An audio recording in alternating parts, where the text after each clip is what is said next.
record. Hi, everyone. My name is Erica. I'd like to introduce Miss Claudia Flisi. She is a esteemed SAIS alumnus, and she has agreed to do our SAIS oral history interview. So thank you, Miss Claudia. Would you like to say a little background about yourself? How did you come to SAIS, and what was your background prior to SAIS?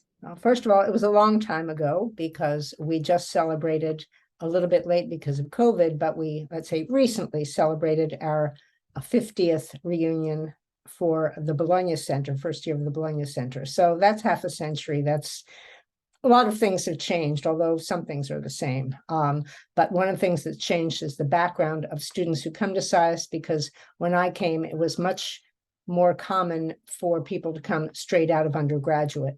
And now it's much more encouraged that students have some experience. I don't want to say business experience, but some sort of experience before they come to SAIS, just as the B schools require. That was not the case back when I went, and I went straight from undergraduate school. So no exciting background to recount in that regard. How did SAIS help you with your life and your career after you finished? Well, the main thing about SAIS, and when I talk about SAIS, frankly, I have to say the Bologna Center, because the Bologna Center was the definitive year of the 2 years.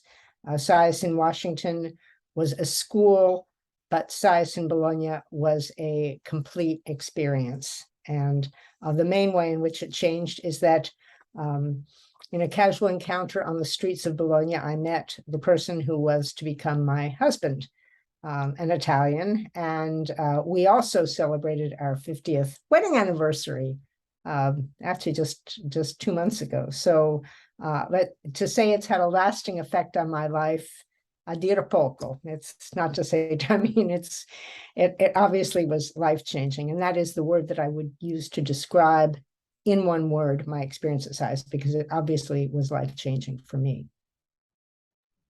That's very special. That's such a special memory.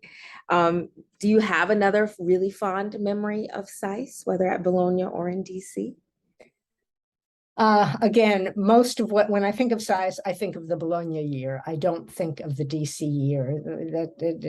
And anyone who has attended the school and has either been a Bolognese, as we're called, the Bolognese, or has been a non-Bolognese, knows that not because we discriminated, but there was just a big difference between the two. The Bolognese then, and I believe now as well, talking to more recent graduates, because we have had a shared experience that was really special, because Bologna is magic and because Italy's magic. And even if you don't meet the Italian of your dreams on the streets, you have a cohesion that just isn't possible in a school in Washington, D.C. So there is a separation.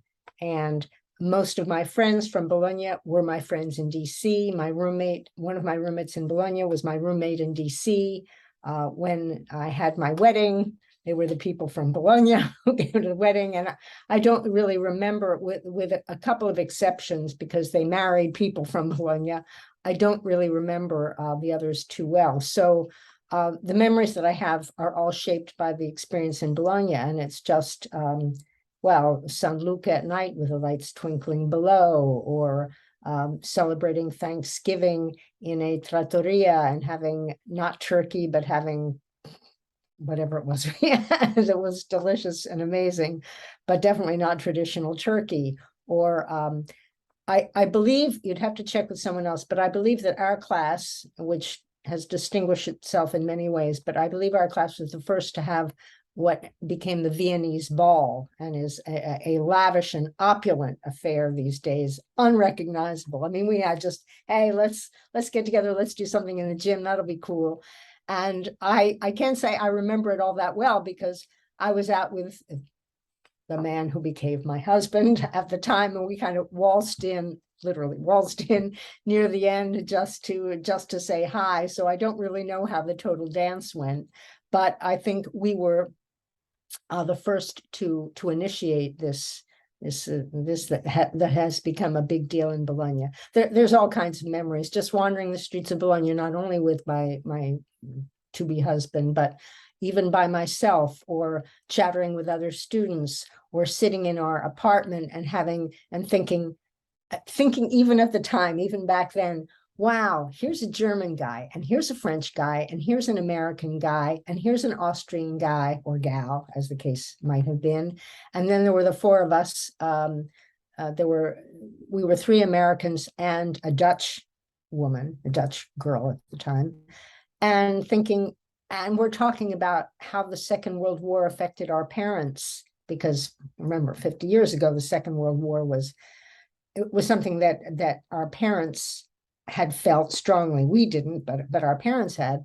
And so it was something you could actually talk about. And with the German, so this was, this was an amazing thing. It's those kinds of experiences that are the essence of what makes Bologna a wonderful way to learn about international relations, because you're feeling it in your skin.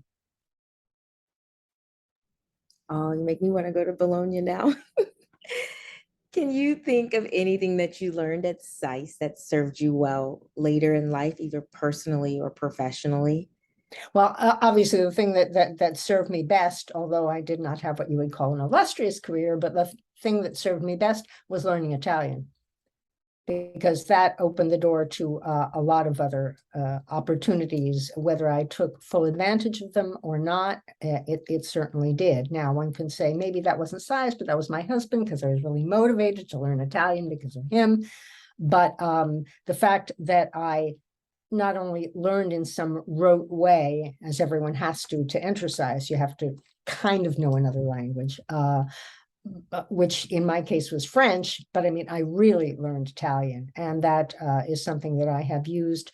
And my husband and I considered it important enough that our sons each speaks 4 languages with reasonable fluency, and each can make a claim to a 5th with a little less fluency.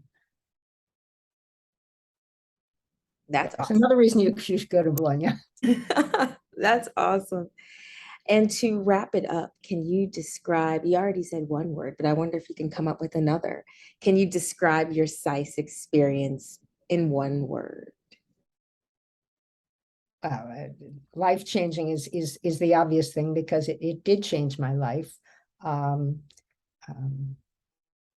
Insightful, but again, romantic, because Bologna is just this amazingly romantic city. Paris, you better stay aside, because Bologna really has it. But these all really relate to the factor of being in Bologna and being thrown with half students that were non-American and half students, maybe a little less than half, but it was pretty evenly divided. I think there were about 51 Americans and 49 non-Americans.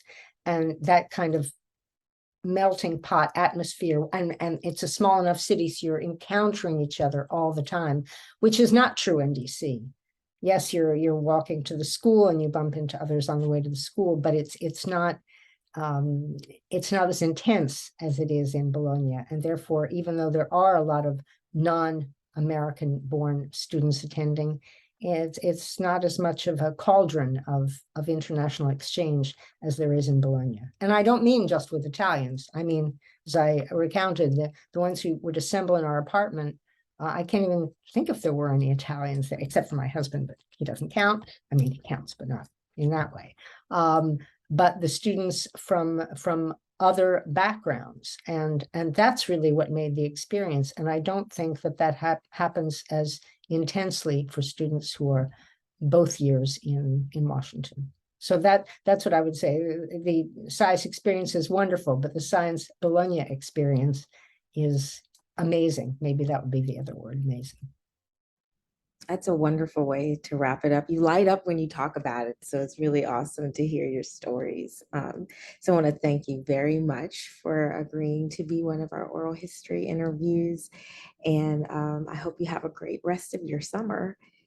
Right. Well, I wasn't in Bologna. I was in Italy in June. I mean, I was living in Italy up until last year. We recently moved for what my husband hopes desperately is a temporary move because he hates it here.